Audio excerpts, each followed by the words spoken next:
Today we are departing Dallas on runway 18 left, and flying the short flight down to Houston.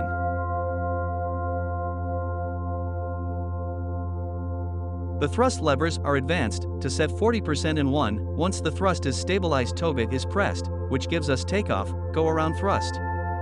By setting 40% first, directional control is controlled before additional thrust is added.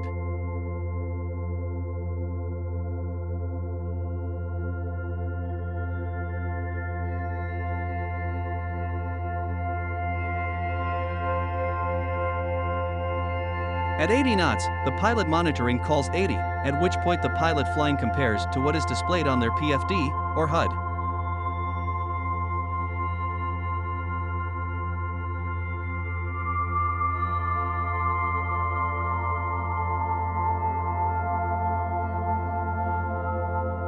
At VR, the pilot flying smoothly pulls back on the yoke, increasing the angle of attack as the aircraft climbs away from the ground, to prevent striking the tail on the runway due to the length of the aircraft.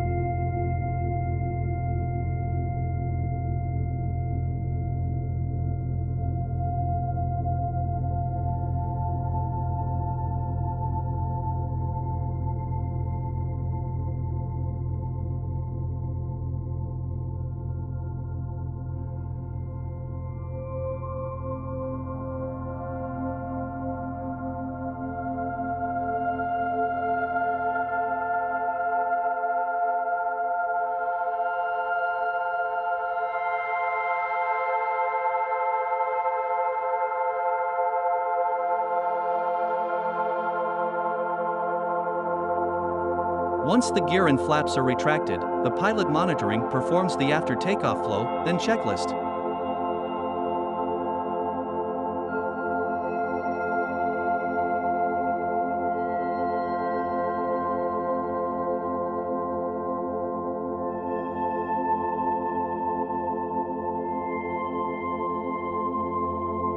With such incredible performance, the aircraft is already above the 5,000 feet minimum altitude at Larne on the Darts 9 departure, where there is also a 240 knot speed restriction.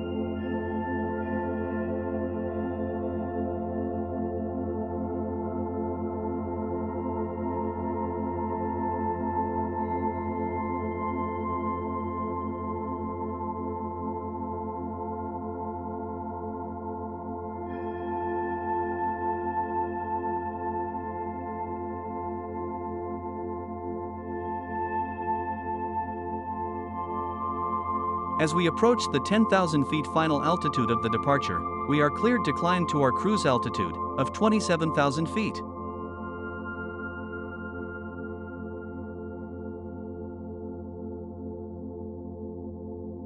Pressing the altitude intervention button keeps the aircraft climbing.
With it being such a short flight, the top of descent is already visible on the navigation display, depicted as a green T/D.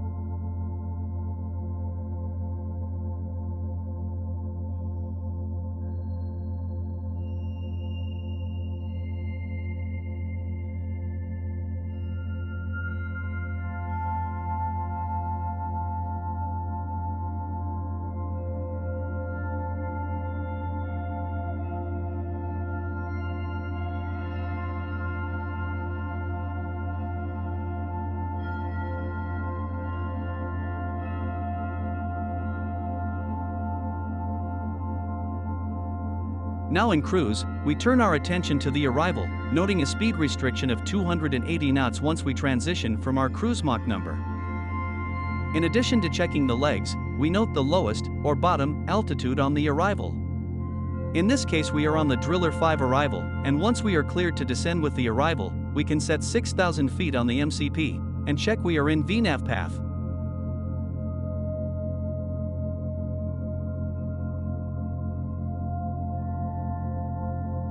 To comply with the speed restriction on the arrival, we can set 280 knots as the target speed on the descent page on the FMC.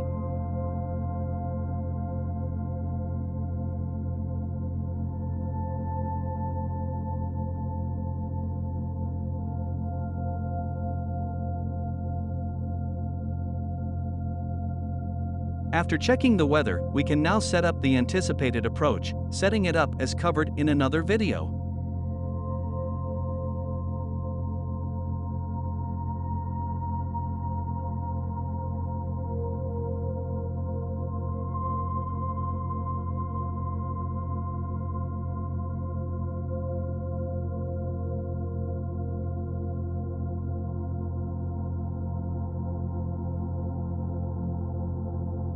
Although the aircraft is descending using VNAV, which takes into account altitude restrictions on the arrival, care should be taken to monitor if altitude restrictions will actually be met.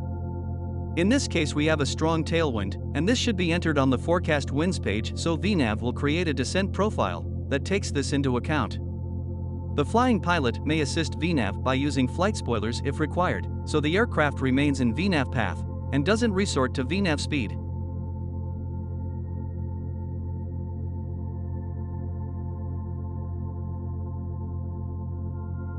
The approach is set up in a very methodical way, and afterwards the pilots would have a brief about the approach, and action if a go-around is necessary.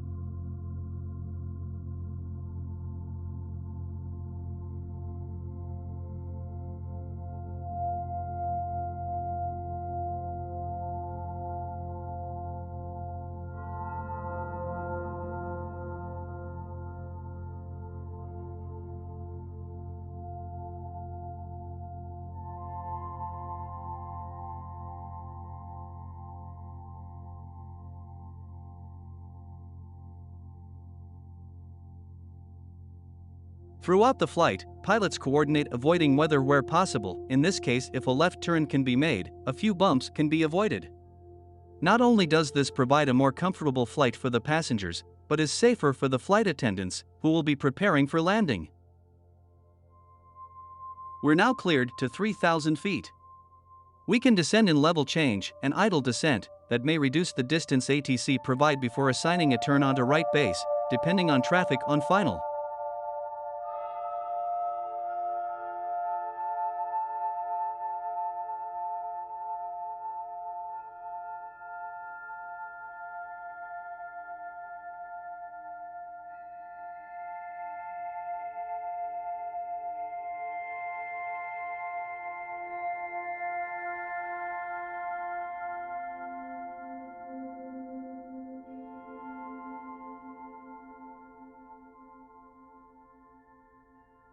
We're now cleared for the ILS approach. We can continue to use VNAV and LNAV and set 2000 feet, which is the final approach fix altitude. Since we are on an ILS approach, we will switch to approach mode before reaching the final approach fix.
Having made all altitudes on the approach before the final approach fix, we now select approach mode. This will ensure the final approach fix altitude is met when we join the glide slope.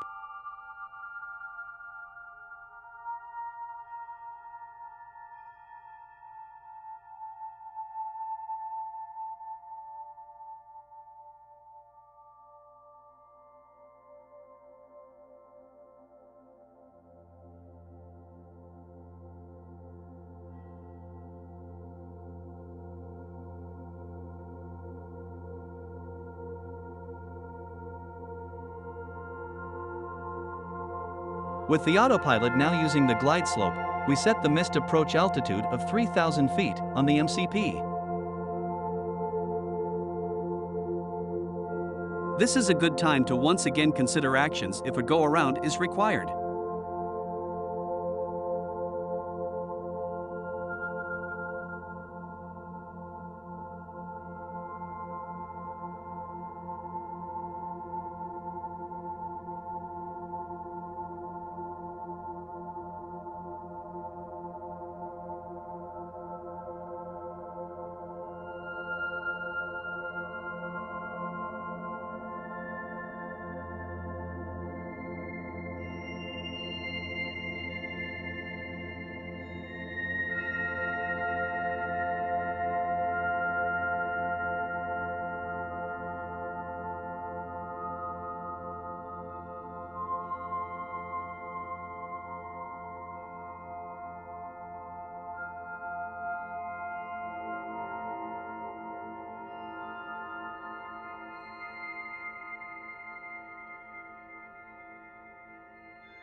Please subscribe to learn of future videos.